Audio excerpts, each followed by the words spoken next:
دیکھو سلیمان علیہ الصلوۃ والسلام کی اللہ نے بہت تعریف کی ہے کہ دنیا بھی دی ہم نے ان کو, دین بھی دیا.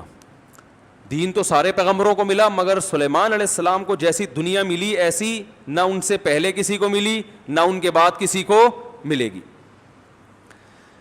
اتنی دنیا اللہ نے سلیمان علیہ السلام کو دی کہ سلیمان علیہ السلام نے اللہ سے دعا مانگی تھی, اللہ مجھے ایسی بادشاہت دے کہ میرے بعد کسی کو نہ ملے.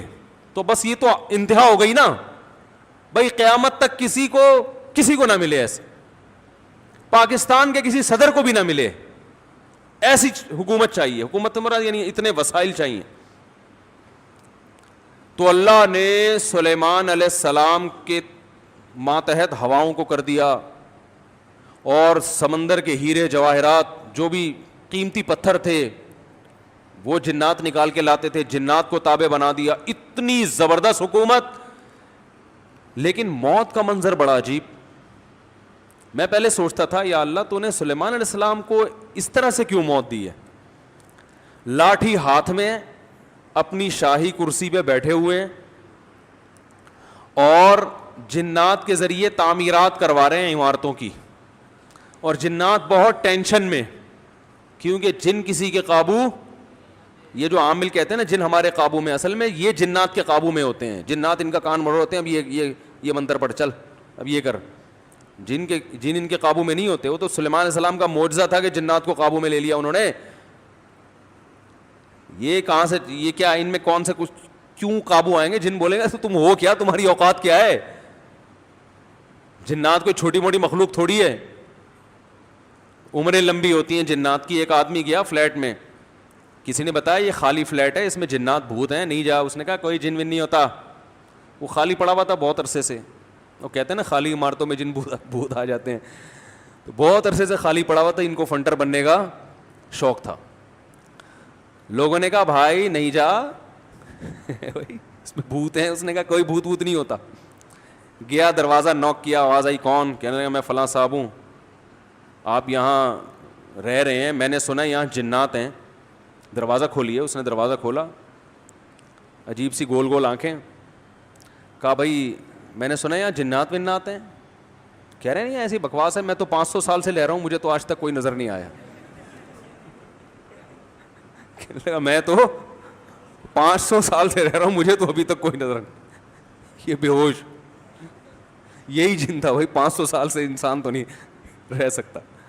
اچھا یہ عامل لوگ نا یہاں بیوقوف بناتے ہیں. ہم نے صحابی جن کو دیکھا ہے, کیونکہ جب یہ سنتے ہیں نا کہ جنات کی عمریں لمبی, تو 1400 سال پرانا جن بھی نکال کے لے آئیں گے. یہ الو بنانے کے علاوہ کچھ بھی نہیں ہے. صحابی جن کو دیکھا ہم نے, تابعی جن کو دیکھا ہم نے, اس جن کو دیکھا جس نے حضرت علی کی صحبت اٹھائی. سب بکواس کرتے ہیں. اور بعض ہمارے نیک لوگ بھی ان سے متاثر ہو جاتے ہیں, بڑے علماء بھی بعض ان سے متاثر ہو جاتے ہیں.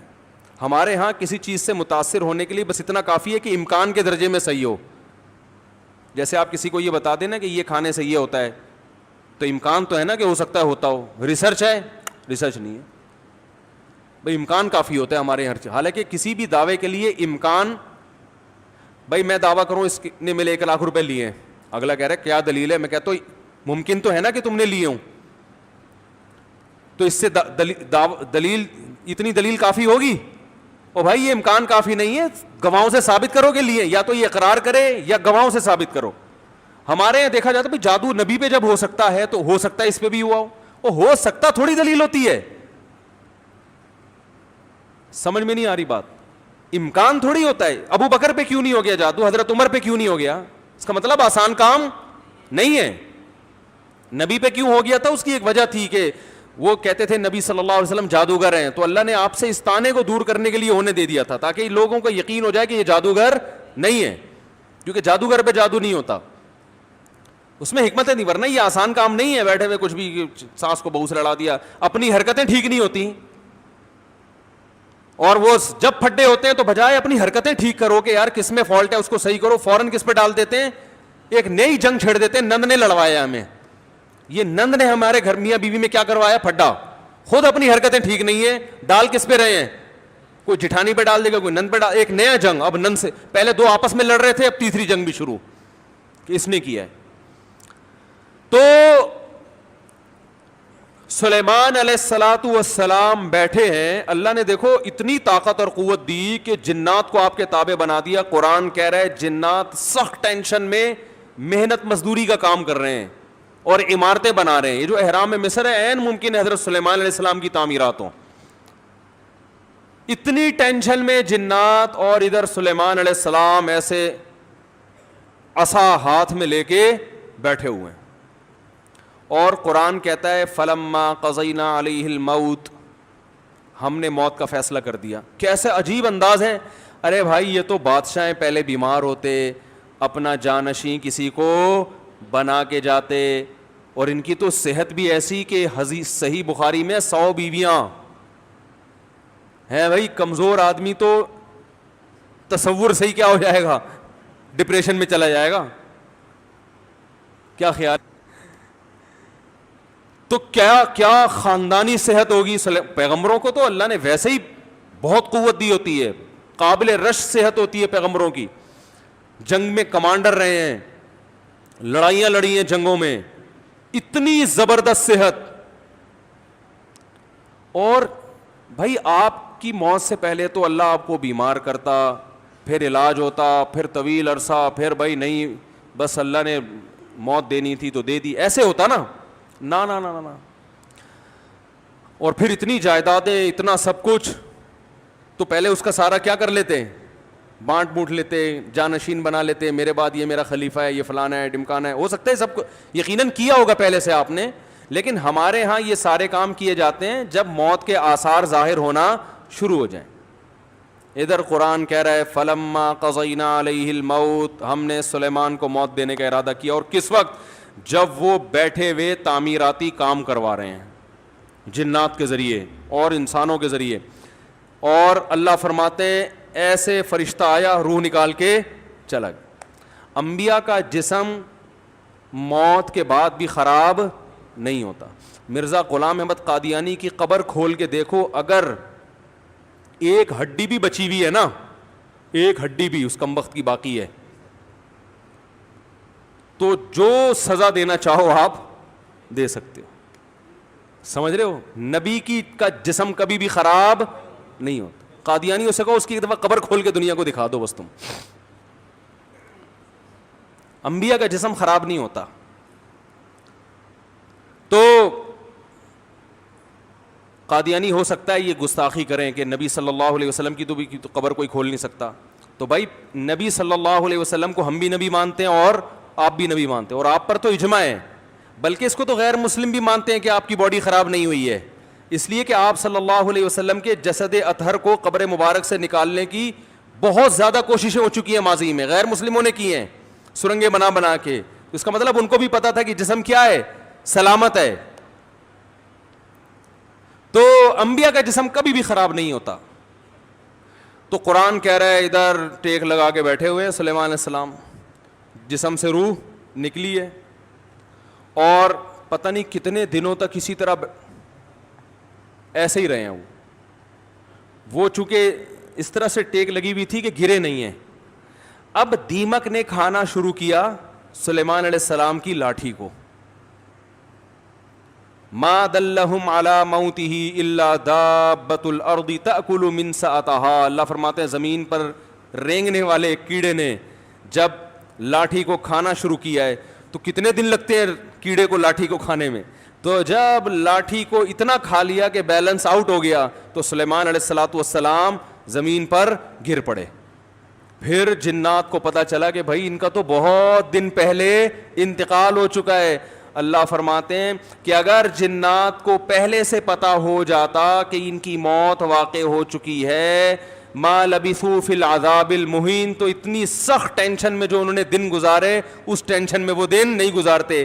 جیسے ہی جنات کو پتا چلا کہ ان کا انتقال ہو گیا, جس نے جہاں اینٹ لگائی تھی نا وہیں چھوڑ کے بھاگ گیا. ان کو پتا تھا قیامت تک کوئی عامل کا باپ بھی مجھے قابو نہیں کر سکتا. جو کنسٹرکشن کا کام جہاں تک تھا نا وہیں سے جنات نکل لیے. ورنہ سلیمان السلام 2-4 عاملوں کے ذمے لگا کے چلے جاتے, بھائی میں کسی بھی وقت دنیا سے جا چکا ہوں, جا سکتا ہوں, تو ان کو ذرا پکڑ کے واپس لانا, جو 2-4 اینٹیں رہ گئی وہ تو لگا دیں ہیں بھائی. یہ قرآن کے الفاظ بیان کر رہا ہوں. ما لبثوا فی العذاب المہین. اللہ فرماتے ہیں کہ جنات کو پہلے سے پتا ہوتا نا کئی دن پہلے ان کا انتقال ہو چکا ہے تو یہ اتنی سخت ٹینشن میں نہ ہوتے. وہ تو یہی دیکھ رہے ہیں ہماری نگرانی کر رہے ہیں ایسے, کیونکہ چہرہ بھی بالکل اسی طرح, چہرے پہ رونق اسی طرح جیسے زندگی کے آثار ہوتے ہیں, بالکل وہی کنڈیشن. سوال پیدا ہوتا ہے, دیکھو اللہ کے ہر کام میں حکمت ہوتی ہے کہ نہیں ہوتی؟ دیکھو ہمارے نبی صلی اللہ علیہ وسلم نے میدان جنگ میں شہادت کی بہت تمنا کی ہے, لیکن آپ کو میدان جنگ میں شہادت نہیں ملی کیونکہ حکمت کے خلاف ہو جاتا. لَوَدِدتُّ أَنْ أُقْتَلَ فِي سَبِيلِ اللَّهِ ثُمَّ أُحْيَا ثُمَّ أُقْتَلَ ثُمَّ أُحْيَا ثُمَّ أُقْتَلَ ثُمَّ أُحْيَا ثُمَّ أُقْتَلَ. آپ صلی اللہ علیہ وسلم نے فرمایا میری یہ خواہش ہے, میری یہ چاہت ہے. لَوَدِدتُّ کا معنی ہوتا ہے بہت زیادہ چاہت, لَأَحْبَبْتُ نہیں فرمایا, لَوَدِدتُّ. مودت محبت سے اوپر کا درجہ ہے. میری بے پناہ خواہش ہے کہ میں اللہ کے راستے میں اقتلو, قتل کر دیا جاؤں, پھر زندہ کیا جاؤں, پھر اللہ مجھے میدان جنگ میں جانے کا موقع دے, پھر قتل کیا جاؤں, پھر زندہ کیا جاؤں, پھر قتل کیا جاؤں, پھر زندہ کیا جاؤں, پھر قتل کیا جاؤں. یعنی یہ شہادت اتنی پیاری چیز ہے کہ مجھے ایک دفعہ نہیں چاہیے, کم سے کم 4 دفعہ چاہیے. یہ کتنی تمنا نبی صلی اللہ علیہ وسلم کی. ظاہر ہے آپ خود دیکھو, جو اللہ کے لیے جان دے رہا ہو اور وہ ربی غیرت والا ہو تو وہ چھوڑ دے گا ایسے ہی؟ جان دینے سے بڑھ کر دنیا میں کوئی قربانی نہیں ہے. لوگ دعویٰ کرتے ہیں نا محبوب کے لیے کہ میں تمہارے لیے جان دے سکتا ہوں, یہ سب سے بڑا دعویٰ ہوتا ہے. دے نہیں سکتا وہ. محبوبہ کے چہرے پہ تھوڑی سی جھریاں آنے دو, پھر دیکھو کیا, پھر یہ جو 500 روپے بیلنس کے لیے دے رہا ہے یہ بھی نہیں دے گا. لیکن جو اللہ کے لیے جان دے گا میرے بھائی, تو اللہ تو جواد اور کریم بھی ہے, وہ تو تھوڑے پہ بہت نوازتا ہے. تو اللہ کے نبی نے فرمایا ایک دفعہ شہادت نہیں چاہیے, اتنی قیمتی چیز ایک دفعہ. اور نبی صلی اللہ علیہ وسلم نے فرمایا دیکھو اس لیے میں کہتا ہوں جو بارڈر پہ ہمارے فوجی لڑ رہے ہیں نا, ان کی قدر کیا کرو. یہ ہماری زندگیوں کے محافظ ہیں. جو ہمارے ملک کے محافظ ہیں وہ ہمارے ایمان کے اور ہمارے دین کے محافظ ہیں یا نہیں ہیں؟ تو کافر تو کھا کے ختم کر دے ہمیں 2 منٹ کے اندر. جو شہادت دینے والا ہے اس کو ہلکا مت سمجھو. جو بھی جہاں بھی اللہ کے لیے لڑ رہا ہے, مسلمانوں کا دفاع کر رہا ہے, اللہ کے ہاں اس کا مقام ہلکا نہیں ہے, بہت بڑا مقام ہے. ہم تو باتیں کر رہے ہیں, جو پریکٹیکلی لڑ کہیں بھی ہو دنیا میں, جو بھی اللہ کے لیے لڑ رہا ہے تو اللہ کی نظر میں اس کا مقام کم نہیں ہے, بہت بڑا مقام ہے. تو نبی صلی اللہ علیہ وسلم نے فرمایا قیامت کے دن شہید کو لایا جائے گا, اسے جنت کی نعمتیں دی جائیں گی. اللہ اس سے پوچھیں گے بچا تجھے کچھ اور چاہیے؟ وہ کہے گا اللہ تو نے ساری نعمتیں مجھے دے دیں, جنت میں حوریں مل گئیں, شہد کی نہریں مل گئیں, دودھ کی نہریں مل گئیں, اور کیا چاہیے؟ الم تبیض وجوہنا, تو نے ہمارے چہروں کو کیا کر دیا؟ سفید. اللہ کہے گا پھر بھی؟ تو کہے گا ایک تمنا ہے اگر تو دے سکتا ہے. یعنی دے سکتا کا مطلب تیرے قانون کا حصہ ہے کہ تو وہ دے گا لوگوں کو. وہ تمنا یہ ہے کہ اللہ دنیا میں دوبارہ بھیج, دوبارہ تیری راہ میں لڑوں اور دوبارہ قتل کیا جائے مجھے, کیونکہ جو تیری راہ میں مرنے کی لذت تھی وہ لذت جنت میں حاصل نہیں ہو رہی. وہ ایک الگ ہی چیز ہے نا. یہ احساس انسان کو بڑا کر دیتا ہے کہ میں کس کے لیے جان دے رہا ہوں؟ اللہ کے لیے. تو وہ مزہ نہیں ہے. یہ جسمانی لذتیں ہیں جو جنت میں آ رہی ہیں, وہ لذت تھی روحانی, وہ لذت نہیں ہے. تو 4 دفعہ نبی صلی اللہ علیہ وسلم نے شہادت کی تمنا کی ہے کہ بار بار یہ عمل ہو. اور آخر ختم کس پر کیا؟ ثم اقتل.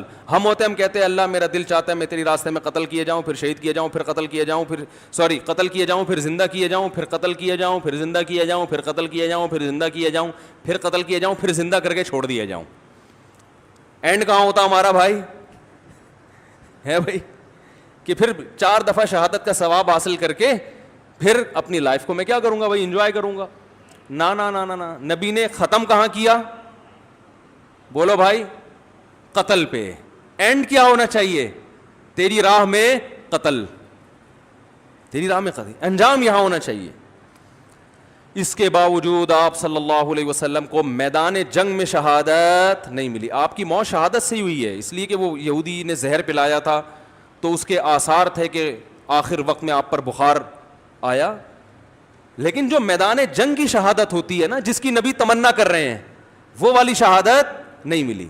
کیوں؟ حکمت تھی کہ اگر آپ کی میدان جنگ میں شہادت ہوتی تو غیر مسلم کافر یہ کہتے کہ آپ اپنے مشن کو مکمل کیے بغیر دنیا سے چلے گئے. تو آپ آخری نبی ہیں. آخری نبی جب تک اپنے مشن کو مکمل نہیں کر لیں گے تو اس وقت تک آپ پر موت واقع نہیں ہو سکتی. اور یہ طبعی موت میں ہو سکتا ہے، کیونکہ جب طبعی طور پر انسان کی موت واقع ہوتی ہے، اس کو وصیت کا موقع ملتا ہے، اسے سب جو ہے نا سارے کام کرنے کا، سمیٹنے کا موقع ملتا ہے. تو وہ تو نبی اگر میدان جنگ میں شہید ہوتے تو بھی سارے کام پہلے کمپلیٹ کر لیتے. لیکن ایک شک ہو سکتا تھا غیر مسلموں کو، تو اللہ نے وہ شک کے راستے بھی کیا کر دیے؟ ختم. کہ آپ کو کئی دن بیمار کیا گیا، جو جو وصیتیں آپ نے کرنی تھی کر لی، اور ہمیں اطمینان ہو گیا کہ اب جو کام رسول اللہ صلی اللہ علیہ وسلم نے کرنا تھا، جو وصیتیں کرنی تھی کہ میرے بعد میرا جانشین کون ہوگا، اور وہ ساری فائلیں آپ صلی اللہ علیہ وسلم کمپلیٹ کر کے گئے ہیں، سارے کام مکمل کر کے گئے ہیں. نماز میں آخری دنوں میں جب آپ بیمار ہوئے تو آپ نے حکم دیا کہ ابو بکر کو کہو وہ نماز پڑھائیں. اس میں اشارہ تھا کہ میرے بعد جانشین کون ہے. دیکھو سفر میں آپ صلی اللہ علیہ وسلم قضائے حاجت کے لیے گئے، جماعت کا وقت ہو گیا تو دوسرے صحابی نے نماز پڑھا دی. ایسا ہوا ہے؟ ابی ابن کعب رضی اللہ تعالیٰ نے نماز پڑھائی. لیکن یہ نماز یہ اپنا مسلح حوالے کرنے والی نماز نہیں تھی. یہ تو کوئی بھی امام کی جگہ کھڑا ہو سکتا ہے نا. امام کو کوئی عذر ہے، سفر میں ایسا ہے، آپ صلی اللہ علیہ وسلم سفر میں قضائے حاجت کے لیے تشریف لے گئے، پیچھے نماز کا ٹائم تھا تو حضرت ابی ابن کعب نے نماز پڑھائی، اور جب نبی تشریف لائے تو انہی کی اقتدا میں آپ نے نماز بھی پڑھی. مگر اس سے یہ ثابت نہیں ہوتا کہ آپ کے بعد آپ کے جانشین کون ہیں، یہ صحابی ہیں. نا. لیکن جب مرض موت میں مستقل امام بنانے کی ضرورت ہے کہ اب آپ بیمار ہو گئے ہیں، تو صحابیات کہہ رہی ہیں، نبی نے فرمایا مرو ابا بکر فلیصلی بالناس، ابو بکر سے کہو کہ لوگوں کو نماز پڑھائیں. صحابیات نے کہا، امی عائشہ نے کہا یا رسول اللہ میرے والد ابو بکر کمزور دل کے نرم دل کے ہیں، وہ آپ کے مصلی پہ آپ کو غیر موجود دیکھ کر برداشت نہیں. عمر سے کہہ دیں وہ پڑھا دیں، وہ کیا ہے مضبوط، وہ پڑھا دیں گے. ایسے موقع پہ آپ صلی اللہ علیہ وسلم یہ کہہ سکتے تھے کہ بھئی سفر میں کسی نے بھی پڑھا دی تو اس میں بحث کرنے کی کیا ضرورت ہے، میری طبیعت خراب ہے کوئی بھی آ جائے ہے بھائی، کسی کو بھی کہو نماز پڑھا دے. نا. آپ کو پتا تھا آج جس کو مصلی پہ کھڑا کر دیا تو قیامت تک کے لیے اسٹیمپ لگ جائے گی کہ نبی کا جانشین کون ہے. بولو بھائی یہ ہیں. تو آپ صلی اللہ علیہ وسلم فرمایا نا ابو بکر سے کہو. پھر امی عائشہ نے فرمایا، حالانکہ امی عائشہ کو تو خوش ہونا چاہیے نا، ان کے تو والد ہیں، لیکن وہ دیکھ رہی ہے کہ رقیق القلب ہیں، اور اللہ کے نبی ابو بکر کے علاوہ کسی اور کو قبول، بولو بھائی نا. تو یہ اتنا جو موقع ملا، آپ نے فرمایا پھر سب ازواج کو ڈانٹ لگائی آپ صلی اللہ علیہ وسلم نے کہ تم ایسے ہی مجھ سے جھگڑا کر رہی ہو جیسے یوسف علیہ السلام کے دربار میں جو عورتیں جھگڑ رہی تھیں. تو پھر آرڈر دیا کہ نہ ابو بکر کے علاوہ کوئی بھی نہیں. تو اگر آپ میدان جنگ میں شہید ہو جاتے اچانک تو یہ ساری حکمتیں کیا ہو جاتی؟ فوت ہو جاتی. تو اللہ نے نہیں شہید ہونے دیا.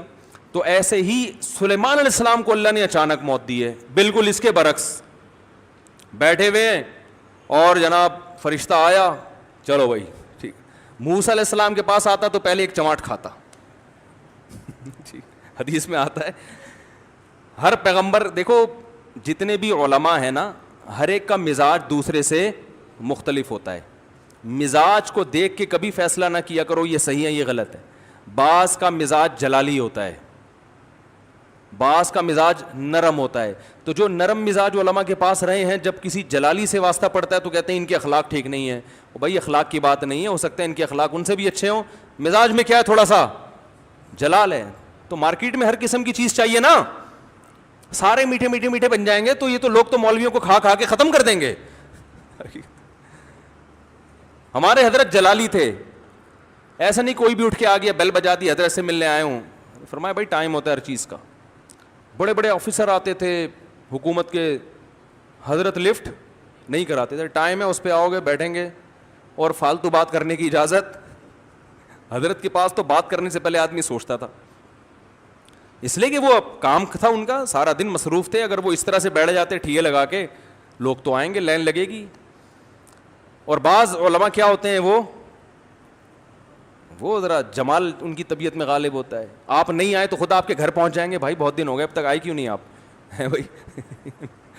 تو یہ ڈیزائن ہے, چلتا ہے. بدگمان نہ ہوا کرو, شریعت پہ اگر چل رہے ہیں نا تو بس صحیح ہے. تو موسیٰ علیہ السلام تھے کیا, جلالی. حدیث میں آتا ہے ان کے پاس فرشتہ آیا انسانی شکل میں. موسیٰ علیہ السلام نے پوچھا کیسے آنا ہوا, کون ہو بھائی؟ انہوں نے کہا موت کا فرشتہ ہوں, آپ کی جان لینے کے لیے آیا ہوں, آپ کی جان لینے کے لیے. حضرت موسیٰ نے ایک زور سے لگایا تماچا, حدیث میں آتا ہے آنکھ نکل کے گر گئی ان کی. پھر اللہ میاں کے پاس گئے, اللہ اپنے کس بندے کے پاس تو نے مجھے بھیج دیا. اب سوال یہ پیدا ہوتا ہے کہ حضرت موسیٰ نے تھپڑ کیوں مارا ہو. اب اس کی تو ظاہر ہے پیغمبر کوئی غلط کام تو کرتے نہیں ہیں, تو بہت ساری میرے ذہن میں یہ آتا ہے کہ ان کو یہ فرشتے کا اسٹائل پسند نہیں آیا. شاید یہی وجہ ہو سکتی ہے. کیسے ایکسکیوز کر رہے ہو آ کے, جیسے کوئی ہدیہ دینے کے لیے آئے ہو. جیسے وہ ایک آدمی کی شادی ہوئی نا, تو دلہن کے پاس گیا تو اب سمجھ میں نہیں آ رہا تھا بات چیت کی ابتدا کیسے ہو, بغیر تمہید کے شروع ہو جائیں تو بولے گی وہ پھوڑا پتہ نہیں, اس کو تو بات چیت نہیں آتی. تو اب گھنٹہ بیٹھ کے سوچ رہے کہ بات چیت شروع کیسے کروں. بعض لوگ ادب کے مارے ہوئے ہوتے ہیں نا, ارے بھائی تو جیسے بھی چاہے سمجھ میں آ رہا ہے شروع کر دے. ادب کا مارا ہوا تھا بیچارہ, اردو ادب کا. تو کافی دیر سوچنے کے بعد کہتا ہے کل میری آپ سے شادی ہوئی تھی, اس سلسلے میں حاضر ہوا ہوں. کل میری آپ سے شادی ہوئی تھی, اس سلسلے میں حاضر ہوا. تو خیر سلیمان علیہ السلام کی جو موت اچانک ہوئی ہے, اصل میں سلیمان علیہ السلام کے پاس وسائل بہت تھے, حکومت بہت تھی, کام اس طرح سے بہت پھیلا ہوا تھا. تو ان کو اس طرح سے اچانک موت دے کے اللہ نے بتا دیا کہ تم اس خوش فہمی میں نہ رہو کہ تمہاری بچیوں کی ابھی شادی نہیں ہوئی ہے تو پہلے ان کی شادیاں ہو جائیں گی, بچے اپنے پاؤں پہ کھڑے ہو جائیں گے, ابھی تو تم نے کمیٹی ڈالی ہے وہ نکلے گی, پھر تم کمرشل پلاٹ خریدو گے, ہیں بھائی. اور ابھی تو یوں ہے, ابھی تو میں بہت صحت مند ہوں, میں نے اپنی رپورٹیں سارے ٹیسٹ کروائے, ایک دم اوکے کی رپورٹ ہے, ڈاکٹر نے کہا تو 50 سال سے پہلے مرنے والا نہیں ہے, اور بالکل فٹ فاٹ, اور نہ کوئی ڈپریشن, اور بالکل, اور ابھی میرا زندہ رہنا بہت ضروری ہے کیونکہ میں مر گیا تو کمپنی کا کیا ہوگا, بچیوں کا کیا ہوگا, بیوی کا کیا ہوگا, اور میرے والدین کا کیا ہوگا. تو اللہ نے بتایا تم کس کھیت کی مولی ہو بھائی, اتنے بڑے پیغمبر اور اتنے وسائل کہ تم ان وسائل کا تصور نہیں کر سکتے. میں نے جب ارادہ کیا تو ان سے مشورہ نہیں لیا, بیٹھے بیٹھے موت دے دیے, سارے کام ادھورے, سارے پروجیکٹ, وہ جو اینٹ جہاں رہ گئی تھی نا آخری, جن وہ چھوڑ کے بھی بھاگا ہے. تو تمہارے پروجیکٹ کی کیا حیثیت ہے, تم کس کھیت کی مولی ہو بھائی. تو جس کو جتنی دنیا بھی دے دوں سیکنڈ بھی نہیں لگے گا چھیننے میں, تو زیادہ فنڈر بننے کی کوشش, اپنی جو صحت کی رپورٹیں ہیں نا, کولیسٹرول لیول بالکل سیٹ ہے بھائی, ہر سب کچھ ٹھیک ہے, اس کے باوجود بیٹھے بیٹھے مار دوں گا. وہ ہمارے یہاں بہاریوں میں مشہور ہے کہ جب موت آتی ہے نا, اونٹ پہ بیٹھے ہوئے آدمی کو کتا کاٹ لیتا ہے, جو نہ کٹے آری سے کہتے ہیں نا, وہ کٹے بہاری سے.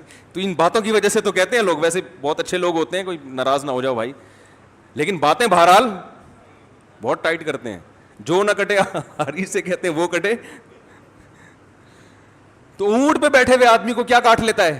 ہمارے بہاری دوست تھے, ابھی بھی ہیں, تھے کیا, بیان بھی سنتے ہوں گے انشاءاللہ. تو وہ کہتے تھے مفتی صاحب جب شامت آتی ہے تو اونٹ پہ بیٹھے ہوئے آدمی کو, میں نے کہا یار باتیں تمہاری بڑی ٹائٹ ہیں یار, اونٹ پہ بیٹھے ہوئے آدمی کو کیا کاٹ لیتا ہے؟ کتا. تو ہم اور آپ کس کھیت کی مولی ہیں بھائی. ہمارے ایک دوست تھے, بڑے مالدار بھی تھے, اور مدرسے میں ہمارے ساتھ پڑھا کرتے تھے, اکلوتے بیٹے تھے والدین کے. والدین نے ان کو عالم بنانے کے لیے سارے وسائل لگا دیے. جب عالم بن کے فارغ ہوئے, ایکسیڈنٹ میں ان کی موت واقع ہو گئی.